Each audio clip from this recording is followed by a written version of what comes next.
কিভাবে আমি একজন ভালো মুসলিম হতে পারি? আমি এখানে ৩টা এরিয়া হাইলাইট করব। এখানে যারা লিখছেন শুধু ৩টা ক্ষেত্র।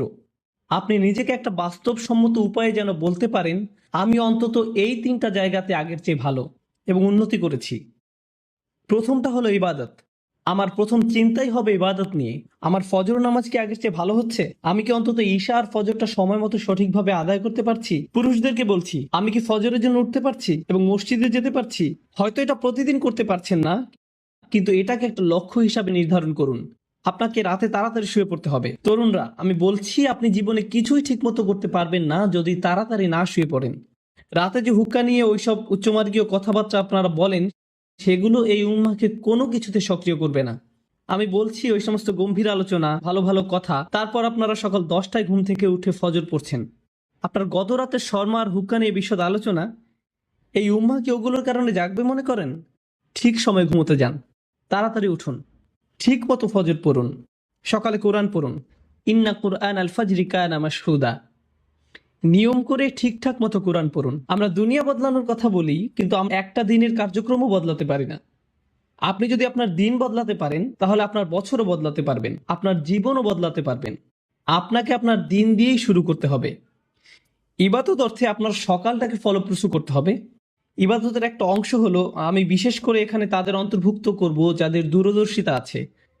আপনার দূরদর্শিতা, আপনার অনুপ্রেরণা আসবে কোরআনের মাধ্যমে।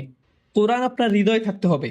যতটুকু সম্ভব কোরআন মুখস্থ করার প্রজেক্ট শুরু করতে হবে আপনাকে। একেবারে যতটুকু পারেন, যত কমই হোক না কেন। আপনি যদি বেশি করে করতে পারেন তাহলে বেশি করেন, কিন্তু প্রতিদিন ফজরের সময় একটু কোরআন তেলাওয়াত, একটু মুখস্থ করা, এটাই আপনার দিনকে ভালোভাবে শুরু করবে। আর আমি আপনাকে গ্যারান্টি দিতে পারি, আপনি যদি এরকম করেন, শুধু সপ্তাহে একবার করে দেখেন, পার্থক্যটা আপনি দিনের বাকি সময় ধরে বুঝতে পারবেন। আপনি লক্ষ্য করবেন যে ওই দিনটাতে অনেক বেশি বারাকা আছে, আপনি অনেক বেশি কিছু শেষ করতে পারছেন, আপনার চারপাশে দরজা খুলে যাচ্ছে, অনেক সুযোগ তৈরি হচ্ছে, আপনার মন পরিষ্কার আর অনেক সৃষ্টিশীল আইডিয়া আসছে। আপনি দেখবেন আল্লাহ আপনাকে ওইসব কল্যাণ দিচ্ছেন এবং দরজা খুলে দিচ্ছেন যেগুলো আগে বন্ধ ছিল। কাজেই প্রথমটা, কতগুলো এরিয়া আমি যেন বলেছি? 3টা এরিয়া। প্রথমটা হলো ইবাদত। এটাই প্রথম এরিয়া যেটাতে আমি আরো ভালো করতে যাচ্ছি। দ্বিতীয় এরিয়া, যেটার জন্য সত্যি আপনাকে ভালোভাবে খাটতে হবে, এটার ব্যাপারে মাথা ব্যথা থাকতে হবে, সেটা হলো শিক্ষা, জ্ঞান। কিভাবে আমি এই এরিয়াতে আমার জ্ঞান বাড়াবো?